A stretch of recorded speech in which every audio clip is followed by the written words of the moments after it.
Bonjour, bienvenue sur Mon Financier. Les marchés européens évoluent en très forte hausse aujourd'hui, dopés par les déclarations de la Fed la veille qui a affiché sa confiance dans l'économie tout en rassurant sur le durcissement de sa politique monétaire. Alors, il faut savoir que la Fed finalement a rassuré les investisseurs en expliquant qu'elle ferait preuve de patience avant de normaliser sa politique monétaire, c'est-à-dire avant de remonter ses taux directeurs, surtout si l'inflation reste en dessous de son objectif à long terme. Du coup, les marchés ont réagi positivement, puisque cela veut dire que la Banque centrale américaine reste très vigilante sur l'économie américaine et qu'elle ne va pas relever plus tôt que prévu ses taux directeurs. Autre raison qui soutient la tendance, l'indice IFO en Allemagne, qui n'a pas réservé de mauvaises surprises. Et puis le CAC, lui, du coup, bondit de 2,64% à 4220 points.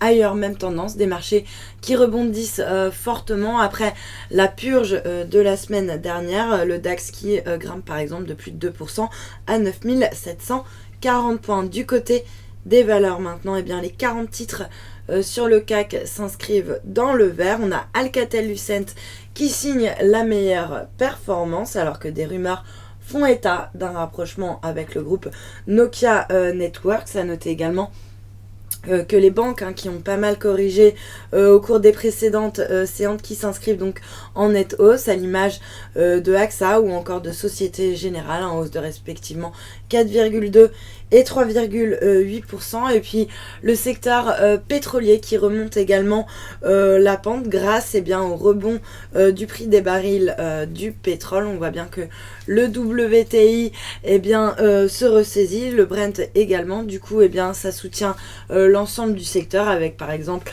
Valourec qui grimpe de 4%, et puis également CGG qui prend un peu plus de 6% à 5,34€ après avoir chuté de 30% début de semaine suite à l'abandon de l'offre de Technip. Et puis sur le SBF 120, on notera également que en lanterne rouge, c'est Hermès International qui subit des prises de bénéfices après avoir bondi de 10% la veille. Target qui reste mal orienté, moins 2,38%.